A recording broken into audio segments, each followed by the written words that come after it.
Vamos conversar hoje aqui no nosso perfil com Marcelo Branco, César Silva. Vamos falar um pouquinho do Anuário Brasileiro de Literatura Fantástica 2011. Marcelo, começar com você um pouquinho. Esse novo livro, ele segue de certa maneira o padrão dos anteriores, ele tem mudanças, alterações. Conta um pouquinho pra gente. Então, o anuário desse ano ele apresenta algumas modificações com relação aos anos anteriores. A gente começou o projeto do anuário em 2004. Saiu em 2005 referente a 2004. É sempre o anterior. Sempre o anterior, né? Às vezes as pessoas confundem um pouco, pô, mas 2011, mas nós já estamos em 2012, né? Não, mas é que a gente cobra a produção do ano anterior, né? Essa, se eu não me engano, é a 8ª edição do anuário, né? Ou seja, a gente fez a cobertura do mercado editorial para a literatura de gênero, literatura fantástica, nos últimos 8 anos, né? Ficção científica, fantasia e horror. E esse projeto, ele nasceu de uma confluência de objetivos entre eu e o César, num determinado momento da nossa atividade editorial. Eu estava terminando tinha encerrado a edição de um fanzine de ficção científica que eu fiz durante quase 20 anos. O César tinha terminado dele alguns anos antes também, e nós estávamos à procura de um novo projeto que desse, de certa maneira, continuidade a essa atividade editorial. Então é daí que nasceu a ideia da gente fazer o Anuário Brasileiro de Literatura Fantástica, que procura fazer uma ampla cobertura de tudo que saiu em termos literários dentro desse campo durante o ano. O anuário contém notícias relevantes de eventos que aconteceram durante o ano, principalmente prêmios nacionais e internacionais, obituários de personalidades literárias, uma entrevista com alguém que nós consideramos a personalidade do ano, a pessoa que mais tenha se destacado no gênero, muitas resenhas de lançamentos, e durante muito tempo nós fazíamos um levantamento quantitativo de todos os lançamentos, ou até onde isso é possível, de todos os livros lançados no Brasil, né? Esse levantamento, com o tempo, acabou se tornando muito exaustivo. Uma das novidades para esse ano foi a retirada dessa pesquisa de lançamento quantitativo. Ela não mais existe. O que entrou no lugar dela foi uma lista de livros recomendados. Nós reforçamos também um aspecto de crítica, que era um dos calcanhares de Aquiles da publicação. Em virtude disso, nós resolvemos convidar um crítico, né, para se juntar às resenhas que eu e o César já normalmente fazemos e incorporar um pouco mais esse aspecto. Então, esse ano, o Jeremias Moranu, né, que é o pseudônimo do escritor Roberto de Souza Causo, entrou como resenhador convidado. Então, a ideia é que todo ano nós tenhamos um revezamento de resenhador. A gente lê muito material, a gente entra na internet para fazer o acompanhamento do mercado, para ver o que está acontecendo, quais são os editores que estão publicando, quais são os editores os autores que estão aparecendo, autores novos. É muito difícil fazer esse levantamento porque a gente faz por nossa conta exclusiva, né? Não tem uma equipe de pesquisadores, né, ajudando vocês. E as editoras também não colaboram absolutamente em nada. No anuário a gente não se fixa só nos gêneros fantásticos mais tradicionais, né? Apesar de ser o foco principal, a gente tem um interesse muito grande pelos trabalhos de fronteira, pelos que estão quase no mainstream, ou às vezes até são do mainstream, mas de certa maneira se vincularam em algum momento à ficção fantástica, que é o caso do Aciris Clear e outros autores que também têm esse perfil aqui no Brasil, na América Latina de maneira geral, ficção fantástica, né? Fantasia, realismo mágico, esse tipo de coisa é muito frequente. E tem outras pessoas aí arroladas que também têm trabalhos ocasionais dentro da ficção Por exemplo, fantástica. quem você lembra assim de cabeça que você gostaria de comentar? O Plínio Cabral, por exemplo, né, que é um escritor que não teve nenhum tipo de vinculação ou aproximação com a ficção científica ou gêneros correlatos, mas escreveu pontualmente um livro, né, que chama Umbra, nos anos 70, que é uma ficção distópica, uma ficção científica distópica sobre um planeta que entra num processo de convulsão, de crise ambiental muito grave, inviabilizando a convivência dessa civilização. É a única incursão dele na ficção científica, mas nós achamos interessante registrar a presença dele, porque afinal de contas ele foi uma presença expressiva, né? Não precisa estar normalmente vocacionado ou vinculado a fantástico para fazer parte. Não. Tem uma abertura de pensamento. Claro, lógico. O que importa, no fim das contas, é o conteúdo, é a obra da pessoa. Agora, se a pessoa produziu muito ou eventualmente uma ou outra obra, isso não é importante. O importante é que ela tenha produzido alguma coisa que tenha um mínimo de qualidade e permanência no tempo. Numa das edições anteriores do anuário, não nessa de 2011, a gente resenhou na sessão de efemérides um livro do Chico Buarque de Holanda. Né? Fazenda Modelo. Fazenda Modelo. Que é uma distopia, digamos assim, né? Como que era muito comum na época da ditadura, né?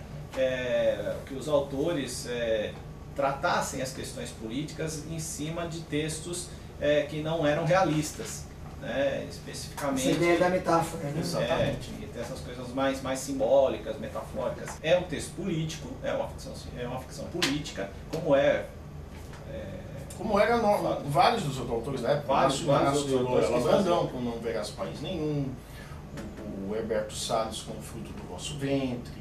Que é uma necessidade, inclusive, daquele momento. Exato, político. O Asilo nas Torres, da Ruth Bueno, todos esses livros resenhados. Que é uma revolução dos bichos do Orwell, né? Que é uma vai coisa nessa assim, mesma linha. Ela é meio fantasia, é meio ficção, porque ela se aproxima da política, então a ficção fica nessa fronteira, né? Também trabalha com esses elementos, então a gente classifica, a gente puxa para perto da gente. A ficção de gênero, ela não é um trabalho estanque, não é uma coisa que está alijada da cultura literária de forma geral. Ela faz parte como um todo, e se espalha por quase todos os segmentos, né? Não é uma coisa isolada como às vezes se faz querer crer, né? Que seja uma literatura de nicho, uma literatura específica de um determinado público. Mas não só isso. Né? Não só, ela se espalha, ela se miscui com todos os outros gêneros de certa maneira e vice-versa. Existem diálogos aí, né, César? Existe. Não é só fã de nerd que faz isso. Sabe? Tem pessoas que pensam que trabalham com esses gêneros. Não é só brincar, não é só lúdico. Tem uma relevância, tem um significado artístico, político, sociológico embutido nisso. E a ficção de gênero serve a todos os escritores de uma maneira ou de outra. E sobre o destaque do ano? O destaque do ano foi o editor Gomercindo Rocha Doria, né? O principal critério para a gente escolher a personalidade do ano, como eu falei rapidamente antes, é que a pessoa tem conseguido um destaque muito grande durante o ano, né? Um livro relevante, uma premiação relevante. Nesse ano em específico não foi o caso, né?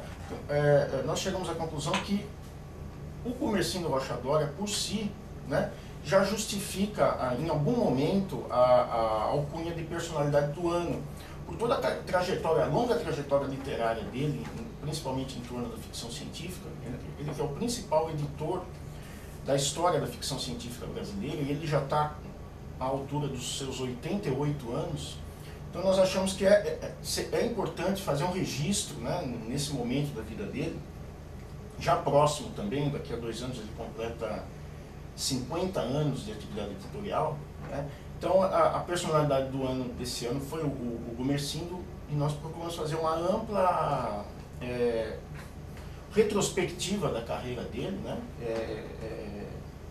Desde quando ele começou a atividade editorial, a atividade política dele também. Então foi uma entrevista bastante interessante, né, que a pessoa se solta, acaba revelando alguns detalhes, ou uma história ou outra que estava um pouco mal contada ou não contada de uma maneira tão clara, para ele poder esclarecer. Então foi uma entrevista bastante interessante. Toda edição também tem um articulista convidado, né, que geralmente escreve um texto que a gente solicita que tenha vínculo com a literatura de gênero no Brasil. Nesse ano a gente convidou o Alfredo Súpia, que é um especialista em cinema, e ele tem um trabalho já desenvolvido do ponto de vista acadêmico com o cinema brasileiro de ficção científica. Isso é fantástico, a tese de doutorado dele foi sobre o cinema de ficção científica brasileiro, né? Então ele que é professor da Universidade Federal de Juiz de Fora, então saiu um artigo bastante interessante É que é um tema muito fascinante, muito maravilhoso, sim, né? sim. O artigo era bem mais longo, né? A gente não tinha espaço para publicá-lo inteiro, então foi feito uma trabalho de pequena edição. Apesar de termos alguns articulistas e resenhadores que são eminentemente acadêmicos, né? A gente tenta não deixar o livro ter uma aparência demasiadamente acadêmica, né? Para ela ser interessante para o leitor que não está buscando especificamente esse tipo de informação. Nós aproveitamos a presença de quem nós queríamos entrevistar. Vocês podem falar quem será? Sim, sim. É a escritora gaúcha, fantasista gaúcha Simone Sauer-Essig. Ela já publicou muitos livros de ficção científica, ficção fantástica, fantasia principalmente, né? Ela tem um viés regionalista muito forte. Esse ano em especial ela teve uma produção muito boa, né? Acho que são 6 ou 7 títulos que ela assinou. Ela mesma disse que nunca havia publicado tantos títulos num só ano. Deu para perceber já que 2012 é um ano bem menos forte em termos de lançamentos do que foi 2011 e 2010. Você tem alguma hipótese por porquê disso? Eu acho que é uma questão de natureza mesmo do negócio editorial, né? Muitas editoras pequenas que surgiram em 2010, 2011, fizeram grandes investimentos, publicaram muitos livros e agora elas estão trabalhando esse material, né? Talvez o potencial comercial dessas pequenas editoras não fosse tão grande para elas manterem aquele ritmo tão aquecido quanto estava antes. Então elas deram aquela reduzida, continuam publicando, mas num ritmo menor, né? A gente também teve alguns anos aí seguidos que editoras investindo na publicação de obras completas de alguns autores. No ano passado, por exemplo, saiu do Verne, né? Uma coleção que ficou 2 anos sendo publicada, 2 livros por mês. Então isso vai inflando, né? Os números. Teve um ano com o Stephen King, né? O Stephen King, um ano, acho que teve 20 e tantos relançamentos. Esse ano não teve nenhum autor, em tese, homenageado assim. Criar uma certa estabilidade nesse sentido. Eu acho deu uma sentada. O mercado, de certa maneira, ele se consolidou, então a gente percebe uma certa acomodação dentro de um patamar ainda elevado. A gente teve na ficção científica brasileira, na ficção fantástica brasileira, a publicação de 398 títulos, incluindo os livros digitais. No total geral, ano passado eu levantei 718 lançamentos no total, brasileiros e estrangeiros. Esse ano, 2012, a gente está com pouco mais de 300 lançamentos. Dificilmente vai atingir esse patamar. Dificilmente a gente vai encostar no valor, nos números do ano passado. Deu uma caída forte na área do digital, né? Eu acho que a entrada, né, a expectativa pela entrada da Amazon no mercado mexeu um pouco com a maneira como as pessoas estavam trabalhando. E a facilidade de se publicar livros em papel também aumentou, tem ficado cada vez mais fácil fazer mais isso. Barato. Os autores não estão mais interessados em fazer e-book, né? Na verdade, a produção de livros digitais é uma coisa meio militante ainda, né? Que faz quem acha que essa é a mídia do futuro, vou investir nisso, porque no futuro isso aqui é o que vai ficar. Mas, na verdade, os autores querem o livro no papel mesmo, né? E os leitores também. Então, tem gente fazendo, tem muito material disponível na internet, tem editoras trabalhando com esse tipo de coisa, mas não exclusivamente. Os níveis de publicação, de gênero, né, ficção científica, fantasia e terror, ainda continuam mais ou menos na mesma situação, né? Uma grande predominância de livros de fantasia, principalmente fantasia heróica, alta fantasia, esse tipo de material que lida com medievalismos, essas coisas assim, e terror, né, o horror no segundo patamar, com uma produção estável ao longo de todo o tempo que a gente acompanhou. A produção de horror é estável, nem caiu, nem subiu muito. E ficção científica, que tinha dado quase uma desaparecida durante algum tempo e agora deu uma virada, cresceu um pouco, mas ainda está em terceiro lugar.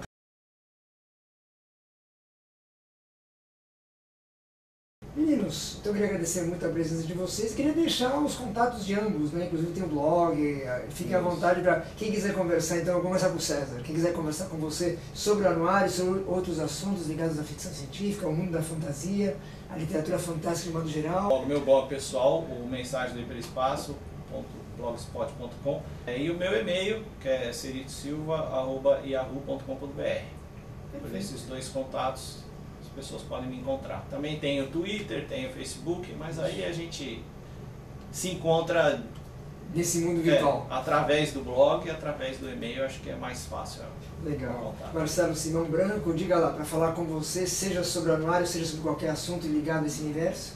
Eu não tenho blog pessoal, então pode ser por meio do meu e-mail mesmo, né? Marcelo, com 2 L's, Branco, tudo junto, Marcelo Branco, @ig.com.br, ou no Twitter, né? Marcelo S. Branco, que eu também sou bastante ativo na rede social do Twitter. Perfeito. Então tivemos o prazer de conversar hoje com o César Silva, aqui à minha esquerda, Marcelo Simão Branco aqui à direita, sobre o Anuário Brasileiro de Literatura Fantástica 2011. E falamos um pouquinho, né, ficção científica, fantasia e horror no Brasil. Muito obrigado pela presença de vocês mais uma vez aqui e espero tê-los de volta, não só, né, no próximo anuário, mas também com outros projetos individuais. É sempre muito bom conversar com vocês dois, tá bom? Eu que agradeço a oportunidade. Muito obrigado. Eu que agradeço e nos vemos no ano que vem. Talvez antes. Talvez até antes, por que não? Obrigado, um grande abraço.